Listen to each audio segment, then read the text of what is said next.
He was an entrepreneur, a visionary in the burgeoning world of digital currency, and for a time, a symbol of its boundless promise.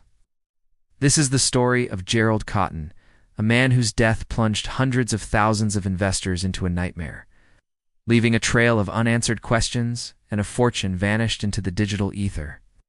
Imagine a world where your life savings, painstakingly accumulated over years, exist only as lines of code entrusted to a single individual. For the users of QuadrigaCX, Canada's largest cryptocurrency exchange, that world was terrifyingly real and their trust utterly misplaced. It was a time when crypto was still the Wild West, an unregulated frontier where fortunes could be made or lost in the blink of an eye. QuadrigaCX, founded by Cotten and Michael Patron, initially presented itself as a legitimate gateway to this new financial landscape, offering a platform where eager investors could trade Bitcoin, Ethereum, and other digital assets. Gerald Cotten, often described as charming and intelligent, is the public face, the man who assured users their investments were secure. Locked away in cold wallets, offline storage impervious to hackers, he projected an image of competence and integrity, a young tech mogul navigating the complexities of a revolutionary technology. But behind the veneer of innovation and promise, a darker truth was brewing, a secret that would unravel spectacularly, leaving a gaping void where millions of dollars once stood. In late 2018, the crypto market was experiencing one of its notorious downturns. It's a volatile period that saw prices plummet. Users of QuadrigaCX were already on edge, but nothing could have prepared them for the announcement that would follow. On January 14, 2019, QuadrigaCX issued a statement that sent shockwaves through the crypto community and beyond. Gerald Cotten, its 30-year-old CEO, had died in India on December 9, 2018, due to complications from Crohn's disease. The news alone was tragic, but it was the chilling addendum that ignited panic. Cotten, they claimed, was the sole person with access to the cold wallet keys containing approximately $190 million in cryptocurrency belonging to the exchange's 115,000 users. With his death, the keys to this digital vault were seemingly lost forever. Locked away in a laptop he alone controlled, a laptop now reported to be encrypted and inaccessible, this wasn't just a market event. It was a financial catastrophe orchestrated by an alleged single point of failure, a digital guillotine that severed hundreds of millions of dollars from their rightful owners. For the Canadian users, many of whom had invested their life savings, retirement funds, or even their children's college money, this meant one thing: they lost everything. The immediate aftermath was a torrent of despair and disbelief. Stories emerged of individuals who had poured every spare dollar into QuadrigaCX, hoping to ride the wave of crypto wealth, only to watch it vanish in an instant. Families were shattered, futures were derailed, and the once bright promise of digital currency turned into a bitter testament to its inherent risks and the profound lack of regulation. The event was not merely a market crash. It was a crash of trust, a violent collision between naive faith and a stark, brutal reality. As the dust settled on the initial shock, a more sinister narrative began to emerge. The official story of Cotten's sudden death and the irretrievable loss of funds quickly unraveled under intense scrutiny. Investigators, driven by the desperate pleas of defrauded users and a growing chorus of skeptics, started digging. What they unearthed raised more questions than answers. Bankruptcy proceedings revealed staggering discrepancies and suspicious activity.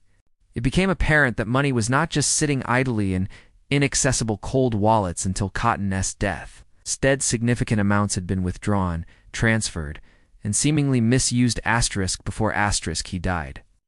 Ernst & Young, the court-appointed monitor, found that Cotten had been moving client funds off exchange, mixing them with his personal assets, and trading with them on other platforms. This was not the picture of a secure or transparent exchange. It was the blueprint of a shell game. The cold wallets were not as cold as claimed. Some were found to be empty, while others were never verified to exist at all. The very premise of the funds being locked away and inaccessible due to a lost password began to crumble. Forensic analysis of blockchain transactions, the immutable ledger of cryptocurrency, showed patterns of behavior that pointed not to an unfortunate accident, but to deliberate malfeasance. Transactions indicated that large sums were being siphoned off long before Cotten's trip to India, funds that were never accounted for within QuadrigaCX official records. This discovery ignited a firestorm of speculation. Was the death staged? Was Gerald Cotton truly dead? Or had he orchestrated an elaborate exit scam, faking his own demise to escape with millions? The official death certificate from India seemed to confirm his passing. But in the shadowy world of international finance and digital assets, documents can be forged and identities can be assumed. The sheer convenience of his death coinciding with the only apparent access to hundreds of millions of dollars stretched credulity past its breaking point for many. The heart of the investigation, the crucible of truth in this digital age, lay in the blockchain. This distributed, immutable ledger became the ultimate forensic tool, a digital breadcrumb trail that revealed the true flow of money. Investigators meticulously traced transactions, following the movement of Bitcoin, Ethereum, and other cryptocurrencies across various exchanges and personal wallets. What they uncovered was a disturbing pattern. They found that QuadrigaCX did not maintain separate accounts for its operational funds and its client funds, a fundamental violation of financial best practices. Instead, Cotton appeared to have full, unfettered access to all monies, treating them as his personal piggy bank. The forensic perspective revealed hundreds of thousands of transactions where client funds were funneled into his personal accounts, used for margin trading on other exchanges, and for lavish personal expenditures. Furthermore, the supposed cold wallets, those offline repositories of secure funds, were largely empty or did not match the balance claims made by QuadrigaCX. Some evidence even suggested that funds from QuadrigaCX had been used to pay for a private jet, luxury real estate, and other opulent purchases made by Cotton and his wife. The digital forensics painted a picture of a CEO who was effectively running a Ponzi scheme, using new investor money to pay off earlier withdrawals, all while skimming off the top for personal gain. The irony was not lost on the victims. The very technology designed for transparency and decentralization had been exploited by a central figure, its immutable records revealing a tale of deceit and betrayal. Yet, despite the damning financial evidence, the question of Cotton's actual fate remains an open wound in the QuadrigaCX saga. No one is truly sure if Gerald Cotton is really dead. The fact that his body was never independently exhumed, combined with the suspicious circumstances of his death, and the financial irregularities, fueled a persistent belief among many victims that he faked his death. Online forums and documentaries are rife with theories, some wild, some chillingly plausible. Could he be living a lavish life on a remote island, enjoying the spoils of his alleged scam? Or was he genuinely a victim of his own unchecked power and poor health? The questions linger, a testament to the opacity of the crypto world and the profound vulnerabilities that arise when trust is placed in a single, flawed individual. This case serves as a brutal masterclass in the psychology of risk, the allure of quick wealth, and the devastating consequences of unchecked power in a nascent industry. The investors, many new to the world of crypto, were drawn in by the promise of exponential gains.